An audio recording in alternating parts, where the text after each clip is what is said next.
Assalamu alaikum. Thank you, Jayadhan Chakma Bhai, to give me the opportunity to present today's case study.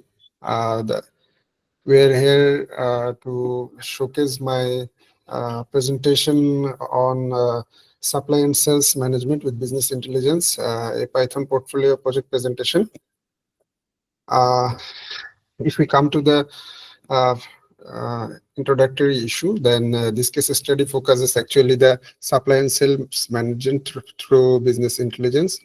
Here we will go through 44 stores, which is located in different location within the country, and our primary objective will be to leverages Python-based data analytics and using descriptive, predictive, and prescriptive analysis to get the insights of sales trends, inventory management, customer behavior, and store performance. In this, if we go through the data, we found here of the product sales, customers, transaction, inventory levels, and performance, which will give us a statistic schema model which organizes data efficiently for the analytical processing. And we will get a comprehensive overview from after exploratory the data analysis, and we will get business process identification, item sales, stock analysis, customer segmentation, etc. And now, if we come to the identification, business process identification, uh, here through the star schema model, we normally do the star sales order processing, inventory management, customer segmentation, and through the fact table, we connected all the dimension tables. Uh, we normally get the data, and first we'll go through the exploratory data analysis, where we have done data loading and cleaning, and also we have checked the null values, duplicates. Then to visualize for the visualization we use is bar charts, histograms, heat maps. Uh, for the initial stage, if we come through the sales data, if we see which if we see that the two items is the most sold items among all the items, that is Tylenol extra strength 2 pill and Advil 2 pill, which is mostly used for the painkillers.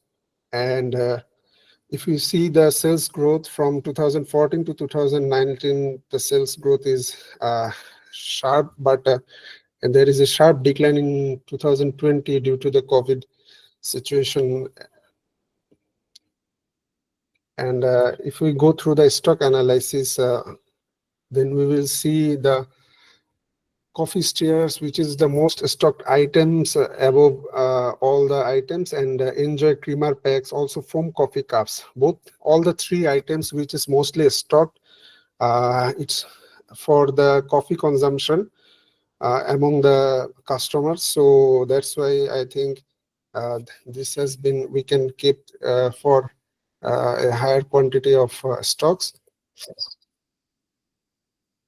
For the customer segmentations, if we go through the top 10 buyers, so they all have purchased almost $3,000 to $25,000, and we can most go through one by one, or we can segment them in a small area, and we can do some two questions to get there's some feedback from the customers. Also, if we go through the district wise buyers, we will see that Dhaka is the obviously there are more stores, and due to the urbanization, the Dhaka sales is more high, considering the buyer. And next, Gazipur and Chatpur also, they're coming followed. And if we go through the store performance, the top 10 stores sells almost 3 lakh dollars, and top 10s are from 2 lakh $75,000. There is no significant difference in their sales, but if you go through the bottom, then there is much difference from the top and the lower sold stores. And after that, if we go through the descriptive analysis to discover the trends, clusters, and relationship between the variables and the data characteristics, distribution, and potential outliers. Here I have been assigned with two items.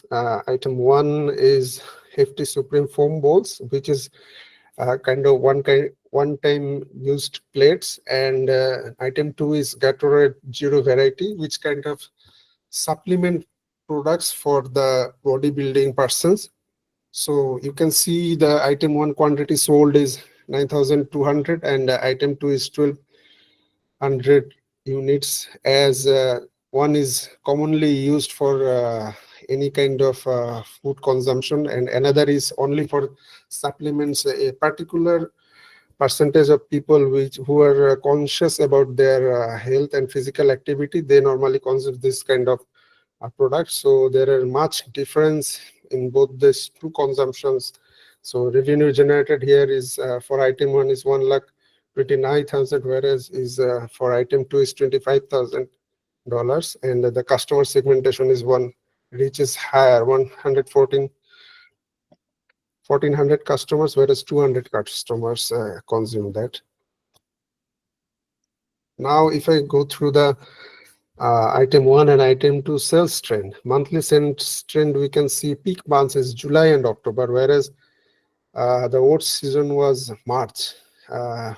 Due to the in think July and October, there is all July is their summer holiday, and October, I think, due to the initialization of the winter season, in these 2 months, sales trend is higher. And item two peak months is October, but worst month is December, as December is considered the holiday month for in the. That's why the sales is low. And if yearly sales performance in 2019, the sales is increased and declined to 2020 as the COVID was there. And also for item two, the initial peak was 2015 and steady gradually is declined in 2000 up to 2020. There are some other things we can look after. The total top divisions for item one and item two was Dhaka, that is obvious, but store-wise sales, total sales range from 2,000 to 2,000 units across various stores. Wide range of sales performance with significant variance in item two, because item two was not consumed in all the areas. It's mostly consumed in Dhaka, and district-wise we can see is Dhaka again in top, and the lowest in Borishal and Chatpur. So item is considered as a higher sales volume, and for that reason we have to keep good significant stock. And item two has moderate demand. So as for the limited customer reach, we have to keep it lower stock. And now if we go to the stores that are assigned for the descriptive analysis, the store 14 total items sold almost 11,000, and the total revenue generated $190,000. Though their sales was stable in 2014-15, but again in slight decrease in 2017, but again increase in 2019. But due to COVID, I think that again is decreased 2020. And in that stores, coffee stirrers was the top sold items. Also, Advil and Advil 2 pills and Tylenol extra strength 2 pills was top for in few years, as these two items for medicine and coffee is a consumable, daily consumable item. So this is obvious. And after Now, if we can talk about the predictive analysis, which plays a crucial role for the sales forecasting, inventory management. Also, here we used linear regression models to get the forecast of specific products and stores. So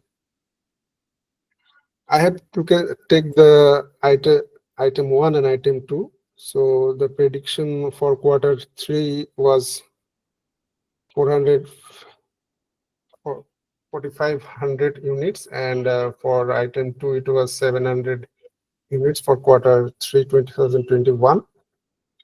uh, Due to the r-square lowest score in the linear regression model, so the data is not so accurate. But if we go through the time series forecasting, arima or sarima, we will get more precise prediction. Also, we have predicted 2 year sales forecast, which for item one and item two, which 2021 it's 1,800,000, and uh, not so significant difference in both years because the previous year sales was some ups and downs, but not so marginal. That's why in item two, as the quantity is low because it's for particular segment customer. So for the prescriptive analysis and some business recommendation, if you go through and we can further do the some analysis, then we'll get we can work in few points like optimize inventory, dynamic pricing strategy, customer segmentation, store performance enhancement. So inventory can be managed through predictive analysis and to set optimal stock levels. But for dynamic price strategy, we can adjust the price when the um, sales trend is lower to get a good advantage in sales. And if, we can do further customer segmentation for marketing so that we can reach some special customers, or we can reach some other customers who have the interest to buy, but our reaching we are not able to reach to them so frequently. And we can the store performance enhancement can be done by if the frequent prediction through the real-time sales and others.